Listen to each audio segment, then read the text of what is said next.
കേരളം അക്ഷരാർത്ഥത്തിൽ തിളച്ചു മറിയുകയാണ്. പകൽ പുറത്തിറങ്ങാൻ വയ്യാത്ത ചൂട്, രാത്രി വിയർത്തൊലിക്കുന്ന അവസ്ഥ. അസഹനീയമായ ഈ ഉഷ്ണത്തോടൊപ്പം സംസ്ഥാനത്തെ വൈദ്യുതി ഉപയോഗം സർവകാല റെക്കോർഡുകൾ ഭേദിച്ചിരിക്കുന്നു. ഇതിന്റെ ഫലമായി പ്രഖ്യാപിതവും അല്ലാത്തതുമായ പവർ കട്ടുകളും ലോഡ് ഷെഡിങ്ങും സാധാരണക്കാരന്റെ ഉറക്കം കെടുത്തുന്നു. ഈ സാഹചര്യത്തിൽ ചൂടിൽ നിന്ന് രക്ഷ നേടാൻ സോളാർ സംവിധാനങ്ങളും ഇൻവെർട്ടറുകളും ഉപയോഗിക്കുക എന്നത് ഒരു ആഡംബരമല്ല, മറിച്ച് ഓരോ മലയാളിയുടെയും ആവശ്യമായി മാറിയിരിക്കുകയാണ്.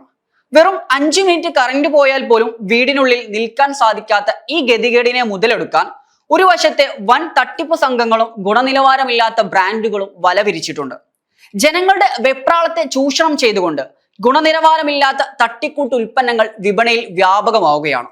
സോഷ്യൽ മീഡിയ റീലുകളിലൂടെയും ഇൻഫ്ലുവൻസർമാരുടെ പ്രചരിക്കുന്ന വർണ്ണശബമായ പരസ്യങ്ങളിൽ നിന്നും പലരും ഇതിൽ വീണുപോകുന്നു. തങ്ങളുടെ കഠിനാധ്വാനത്തിന്റെ ഫലം ഇങ്ങനെ നഷ്ടപ്പെടുത്തി കളയുന്നു. ഫേസ്ബുക്കോ ഇൻസ്റ്റഗ്രാമോ സോഷ്യൽ മീഡിയയോ തുറന്നാൽ ഇപ്പോൾ ഇൻവെർട്ടർ ഫാനുകളുടെയും പോർട്ടബിൾ എയർ കൂളറുകളുടെയും പ്രളയമാണ്. പ്രമുഖ ഇൻഫ്ലുവൻസർമാരെ മുൻനിർത്തി കമ്പനികൾ വലിയ അവകാശവാദങ്ങളാണ് ഉന്നയിക്കുന്നത്.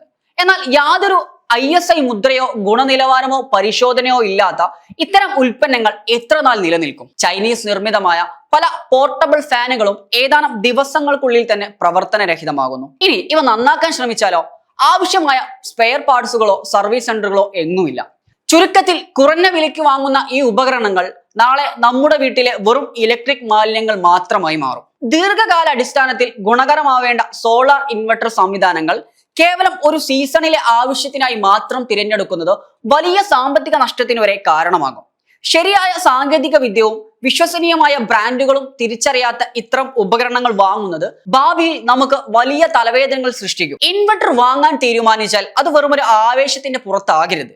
ഇൻവെർട്ടറിന്റെ കപ്പാസിറ്റി നിശ്ചയിക്കേണ്ടത് നിങ്ങളുടെ വീട്ടിലെ ലോഡ് അനുസരിച്ചായിരിക്കണം. അതായത് ഒരേ സമയം എത്ര ഫാനുകൾ, എത്ര ലൈറ്റുകൾ, മറ്റു ഉപകരണങ്ങൾ എന്നിവ പ്രവർത്തിക്കണം എന്നത് മുൻകൂട്ടി കണക്കാക്കുക. സ്ക്വയർ വേവ് ഇൻവെർട്ടറുകൾക്ക് പകരം ഉപകരണങ്ങളുടെ ആയുസ് വർദ്ധിപ്പിക്കുന്ന സൈൻ വേവ് ഇൻവെർട്ടറുകൾ തിരഞ്ഞെടുക്കാൻ ശ്രദ്ധിക്കുക. ഇനി ബാറ്ററിയുടെ കാര്യത്തിലും ഏറ്റവും വലിയ വഞ്ചനകൾ ഇന്ന് നടക്കുന്നത് വില കുറഞ്ഞതും ഗുണനിലവാരവും ഇല്ലാത്തതുമായ ലെഡ് ആസിഡ് ബാറ്ററികൾ ഉപയോഗിക്കുന്നതാണ്. എന്നാൽ ഈ ബാറ്ററികൾക്ക് പകരം ദീർഘകാലം ഈടുനിൽക്കുന്ന ട്യൂബുലർ ബാറ്ററികളോ ആധുനിക ലിഥിയം അയൺ ബാറ്ററികളോ തിരഞ്ഞെടുക്കുന്നതാണ് ഏറ്റവും ബുദ്ധി. പ്രാദേശികമായി അസംബ്ലി ചെയ്യുന്ന ഇൻവെർട്ടറുകൾക്ക് പിന്നാലെ പോകുമ്പോൾ തകരാർ സംഭവിച്ചാൽ സർവീസ് ചെയ്യാൻ ആരും ഉണ്ടാകില്ല എന്ന അപകടം എപ്പോഴും ഓർക്കുന്നത് നല്ലതാണ്. സോളാർ പാനലുകൾ സ്ഥാപിക്കുന്നത് ഇന്നത്തെ ചൂടിന് മാത്രമുള്ള ഒരു പരിഹാരമല്ല, മറിച്ച് ദീർഘകാലത്തേക്കുള്ള ഒരു നിക്ഷേപം കൂടെയാണ്.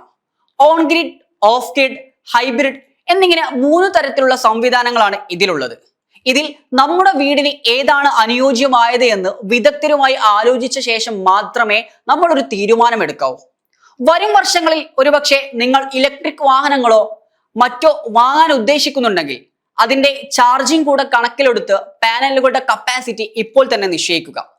പിൻകാലത്ത് ഒരുപക്ഷെ ശേഷി വർദ്ധിപ്പിക്കാൻ ശ്രമിക്കുന്നത് നിങ്ങൾക്ക് ഇരട്ടി ചെലവുണ്ടാക്കും. ഒരു ഉപകരണം വാങ്ങുന്നതിന് മുമ്പ് കൃത്യമായ സർവീസ് എവിടെ ലഭിക്കും, വാറന്റി ഉണ്ടോ, ബ്രാൻഡിന്റെ വിശ്വസ്തത എത്രത്തോളം ഉണ്ട്, സോളാർ ആണെന്നുണ്ടെങ്കിൽ സബ്സിഡി ലഭ്യമാണോ എന്നിങ്ങനെയുള്ള കാര്യങ്ങൾ സ്വയം ചോദിച്ച് മനസ്സിലാക്കുക. കാലാവസ്ഥ മാറുകയാണ്, അതിനോടൊപ്പം നമ്മുടെ ജീവിതശൈലിയും. പക്ഷേ ആ മാറ്റം ശാസ്ത്രീയവും ദീർഘവീക്ഷണവും ഉള്ളതാകണം.